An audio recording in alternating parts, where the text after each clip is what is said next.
மரியாயே வாழ்க. அன்பான மரியணை கணப்போர் யூடியூப் சேனல் நேயர்களே, உங்கள் அனைவருக்கும் தேவதாயின் திருப்பெயரால் வாழ்த்துக்கள்.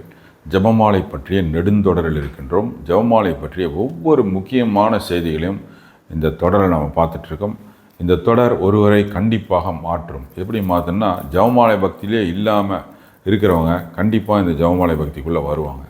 ஏற்கனவே ஜெபமாலை ஜெபிச்சு கொண்டிருந்தவர்கள் கண்டிப்பாக இன்னும் அதிகமான ஜெபமாலை ஜெபிக்கிறதுக்கு வாய்ப்பாக இருக்கும். ஏன்னா அத்தனை விஷயங்களை இந்த வீடியோ தொடரில் நம்ம போட்டுட்ருக்கோம்.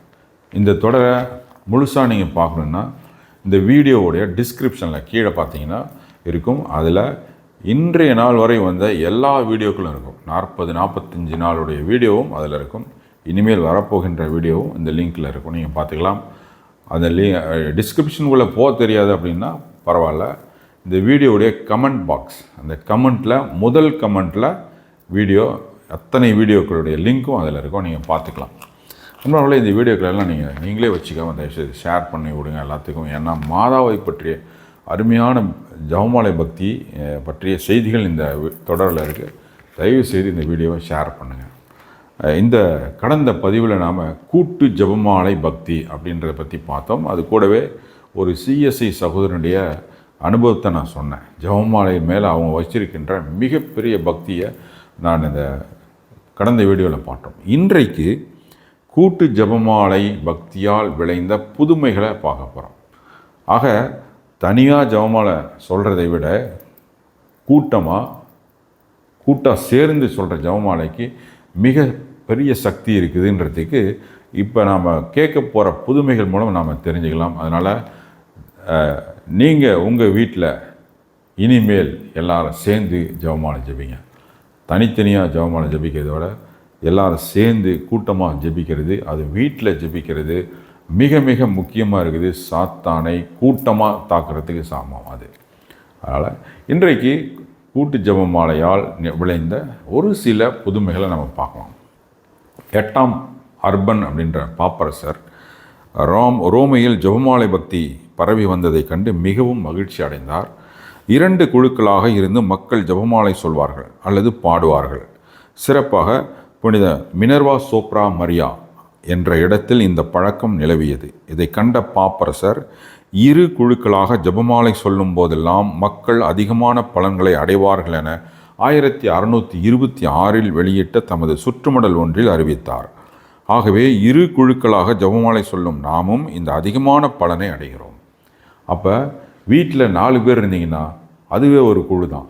2 பேர் ஜெபமாலையோடைய ஒரு பகுதியை ஆரம்பிக்கலாம், அடுத்த 2 பேர் ஜெபமாலையோட அடுத்த பகுதியை முடிக்கலாம். அருள் நிறைந்த மரியை வாழ்கின்றதை 2 பேரும், அஜிஷ்ட மரியாய சிரேசுனியமான அதை 2 பேரும் சொல்கிறதுவே ஒரு குழு ஜெபமாலைக்கு, கூட்டு ஜெபமாலைக்கு அர்த்தம். அது இந்த ஜெபமாலையால் 2 பெரிய செயல்கள் வல்லமைகள் நடக்குது. ஒன்று என்னென்னா, கடவுளின் சினம் அமருகிறது. 2வது அவருடைய இரக்கத்தை பெற்றுக்கொள்கிறோம். அப்போ இந்த கூட்டு ஜெபமாலையால் நமக்கு இந்த ஒரு பெரிய நன்மை கிடைக்குது. கடவுள் நாம் செய்கிற பாவத்தால் கடவுள் சினம் கொள்வார். அப்போ அந்த சினத்தை அமர்த்துவது இந்த ஜெபமாலை, அதுவும் கூட்டமாக சேர்ந்து சொல்கின்ற ஜெபமாலை. அது இல்லாமல் அவருடைய இரக்கத்தை நமக்கு கொண்டு வருகிறது இந்த ஜெபமாலை.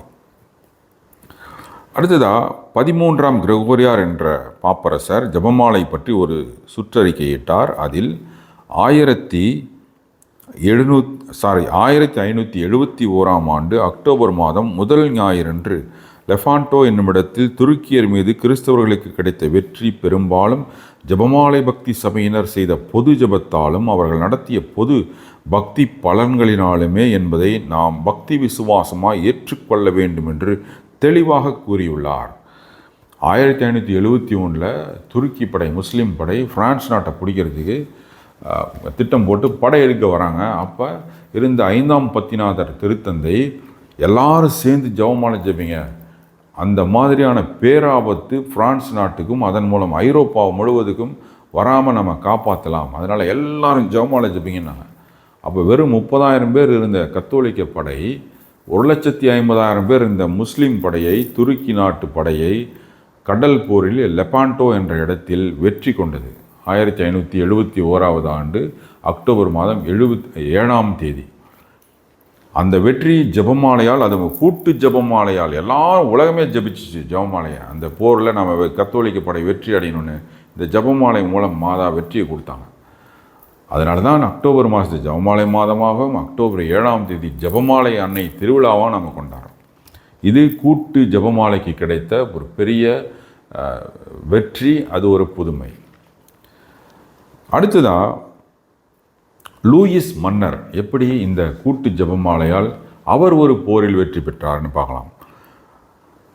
லூயிஸ் அரசர் எதிர்த்தெழுந்த பதிதர்களின் பல கோட்டையான ரோச்சல் என்னுமிடத்தை முற்றுகையிட்டார். அங்கிருந்து அவர் தம் தாய்க்கு கடிதம் எழுதி தான் வெற்றியுடன் திரும்புமாறு பொது ஜெபங்கள் செய்யப்பட ஏற்பாடு செய்யும்படி கேட்டுக்கொண்டார். அண்டர்லைன், தம் தாய்க்கு கடிதம் எழுதி. யாராக இருந்தாலும் தாயை நோக்கி தாயிடம் உதவி கேட்கணும். அது தேவ தாயாக இருக்க வேண்டும். கத்தோலிக்கர்களுக்கு மட்டுமல்ல, இந்த உலகம் இருக்க எல்லா மக்களுக்கும் தாய் இந்த தேவ தாய். இந்த தாயை நோக்கி நாம் கூப்பிடுகின்ற பொழுது அந்த தாய் நமக்கு கண்டிப்பாக உதவி செய்ய வராங்க. அதற்கு மிகச்சிறந்த உதாரணம் இந்த லூயிஸ் மன்னர். அவருடைய வாழ்க்கையில் நடந்த இந்த ஒரு சம்பவம். என்ன செய்கிறார்? அந்த போரில் வெற்றி அடையுமாறு தன்னுடைய தாய்க்கு கடிதம் எழுதுகிறார். நாமளும் தாய்க்கு கடிதம் எழுதும். இந்த தேவ தாய்க்கு நாம் இந்த ஜெபமாலை கடிதத்தை எழுதணும். இதில் கேட்குற வேண்டுகோள்கள் எதுவுமே தேவத்தாயால், பரிசுத்த மாதாவால் மறுக்கப்படுவதில்லை. அந்த அரசர், லூயிஸ் அரசர், அதை ரொம்ப அருமையாக உணர்ந்திருந்தார். எப்படி? தம் தாய்க்கு கடிதம் எழுதி தான் வெற்றியுடன் திரும்புமாறு பொது ஜெபங்கள் செய்யப்பட ஏற்பாடு செய்யும்படி கேட்டுக்கொண்டார். அந்த அம்மையாரும் பாரிஸில் உள்ள சாமிநாதர் சபை ஆலயம் ஒன்றில் ஜெபமாலையை பொதுவில் சொல்ல வேண்டும் என்று தீர்மானித்தாள்.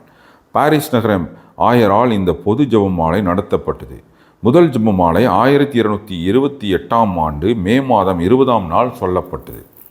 லூயிஸ் அரசனின் தாயும் அவரது பட்டத்து ராணியும், அதாவது மனைவியும், இப்பொழுது ஜெபமாலைக்கு சென்றனர். அவர்களுடன் ஆர்லியன்ஸ் நகர அதிபதியும் கர்தினால்மார்களான ரோச் ஊக்கோ, பெரூல் என்பவர்களும் மற்றும் ஆயர்களும் அதில் கலந்து கொண்டனர். அரண்மனையின் அலுவலர் யாவரும் அதில் சேர்ந்து கொண்டார்கள். ஏராளமான பொதுமக்களும் இச்செபத்தில் பங்கு கொண்டார்கள். ஜெபமாலை தேவரகசியங்களின் தியானத்தை ஆயர் உரத்த குரலில் வாசிப்பார். பின் பரலோக மந்திரத்தையும் அருள்நெறி மந்திரத்தையும் ஆரம்பிப்பார். அவர் முதல் பாதியை சொல்ல அங்கு கூடியிருந்த துறவிகளும் விசுவாசிகள் அனைவரும் பிந்தைய பாதியை சொல்வார்கள். இவ்வாறு ஜெபமாலை சொல்லி முடிந்தவுடன் தேவ அன்னையின் சுரூபம் ஒன்றை பவனியாக எடுத்துச் செல்வார்கள். பவனியின் போது தேவதாயின் பிரார்த்தனை பாடப்படும். ஒவ்வொரு சனிக்கிழமையிலும் இந்த பக்தி முயற்சி நடைபெற்றது. மிக ஆச்சரியமான பக்தி ஊக்கத்துடன் நடந்தது. இதன் பலனாக பரலோகத்திலிருந்து தேவாசீர் இறங்கியது. அதே ஆண்டு சகல புனிதர்களின் விழாவன்று லூயிஸ் அரசன் ஆங்கிலேயரை ரே என்ற தீவில் தோற்கடித்தார். வெற்றி வீரராய் ரோச்சல் கோட்டைக்குள் நுழைந்தார். பொது ஜபத்தின் மகிமையை இது காட்டுகிறது. பொது ஜபம் அப்படின்றது இல்லை, பொது ஜபமாலை. பொது ஜபம் இன்றைக்கி நிறைய நடக்குது. நம்ம ஆலயங்களில் பார்த்தீங்கன்னா ஜப வழிபாடு, ஜப கூட்டம்ன்ற இது நிறைய நடக்குது. ஆனால் அங்கே ஜபமாலை ஜபிக்கப்படுவதா என்றால் இல்லை. ரொம்ப ரொம்ப குறைவான இடத்துல தான் அந்த மாதிரி ஜபமாலை பக்தியோடு இந்த ஜப கூட்டங்கள்லாம் நடக்குது, இப்போ நடக்கிற ஜப கூட்டங்கள். ஆனால் வரலாறு என்ன சொல்கிறது? கத்தோலிக்க திருச்சபையினுடைய மிகப்பெரிய அதிசயங்கள் எல்லாம் பொது ஜபமாலை மூலம் நடந்திருக்குது. பொது ஜப கூட்டத்தின் மூலம் நடக்கலை, பொது ஜபமாலையின் மூலம் தான் மிகப்பெரிய புதுமைகளாக நடந்திருக்குது. உதாரணத்துக்கு லெப்பாண்டோ போர் 1571ஆம் ஆண்டு, ஆஸ்திரியா வெற்றி, வியன்னா வெற்றி, இப்படி நிறைய சொல்லிட்டு போகலாம் ஜபமாலை மூலம் நடந்த புதுமைகளை. ஆக பொது ஜபமாலை என்பது மிக மிக பெரிய சக்தி வாய்ந்ததாக இருக்குதுன்றதுக்கு இந்த இந்த இந்த போர்களில் நாம் வெற்றி அடைந்ததெல்லாம் நம்ம உதாரணமாக சொல்லலாம். அன்பானவர்களே, இந்த கூட்டு ஜபமாலையின் மூலம் பசாசை நாம் மிக மிக பயங்கரத்துக்கு உள்ளாக்கலாம். ஏனென்றால் இப்போது ஜபத்தில் ஒரு பெரும்படையே சாத்தானை தாக்குதல் செய்கிறது. ஒரு தனிநபரின் ஜபத்தை பசாசு பல சமயங்களில் மேற்கொண்டு விட முடியும். ஆனால் இந்த ஜபம் மற்ற கிறிஸ்தவருடைய ஜபத்துடன் சேர்ந்து சொல்லப்படுமானால் அதை எதிர்க்க சாத்தானால் எளிதில் கூடுவதில்லை. ஒரு குச்சியை எளிதில் ஒடித்து விடலாம், ஆனால் அதை வேறு குச்சிகளுடன் சேர்த்து கட்டிவிட்டால் அதை ஒடிக்க முடியாது. அப்போ கூட்டு ஜபமாலைக்கு மிக மிக சக்தி இருக்குது. நீங்கள் ஆலயத்தில் போய் ஜபமாலை பக்தியில் நாம் கலந்து கொள்ளும்போது அதற்கு மிகப்பெரிய சக்தி இருக்குது. ஆனால் நாம் என்ன செய்கிறோம், பூசைக்கு முன்னால் சாயங்காலத்தில் ஜெபமாலை ஜெபித்தால் அந்த ஜெபமாலையை தவிர்த்து விட்டு பூசைக்கு போகிறோம். முதல் 6 மணிலேருந்து ஒரு 20 நிமிஷம் நம்ம கோயிலுக்கு போகிறதில்ல. ஜெபமாலை தான் நடக்குது, அப்புறம் போய்க்கலாம், நம்ம பூசைக்கு போய்க்கலாம் அப்படின்ட்டு என்ன பண்ணிக்கிறது, அந்த ஜெபமாலையை தவிர்ப்பது ரொம்ப ரொம்ப கஷ்டமான நிலைமை. அது மாதா ரொம்ப வருத்தப்படுவாங்க. முழு ஜெபமாலையும் கலந்துக்கிட்டு முழு பூசையிலும் கலந்துக்கிட்டால் எவ்வளோ பெரிய பாக்கியம் புண்ணியம். நம்ம அதை செய்யணும். வீட்லேயும் அதே மாதிரி கூட்டு ஜெபமாலை. கோயிலில் அத்தனை ஒரு 500 பேரோட சேர்ந்து ஜெபமாலை சொல்கிறோம். வீட்டில் இருக்கிற 4 பேர் 5 பேரை சேர்ந்து எல்லாரும் உட்காந்து கூட்டு ஜெபமாலை செய்தால் பசாசின் படை நம்ம வீட்டுக்குள்ளே வராமல் போர் புரிஞ்சு அடித்து நொறுக்கி தூக்கி எறிஞ்சிடலாம் பசாசை. எனவே அன்பானவர்களே, கூட்டு ஜெபமாலையில் நாம் சேர்ந்து அதனுடைய பேறு பலன்களை பெற்றுக்கொள்வோம். அன்பானவர்களே, இந்த வீடியோவை எல்லாருக்கும் ஷேர் செய்து மாதாவின் தூதராக இருந்து இந்த ஜெபமாலை பக்தியை பரப்புகின்றவர்களாக உங்களை அன்போடு அழைக்கின்றேன். தேவதாயின் மாசற்ற இதயம் போற்றி வணங்கப்படுவதாக. தேவதாய் என்றென்றும் வாழ்த்தப்படுவார்களாக. நன்றி. மரியாயே வாழ்க.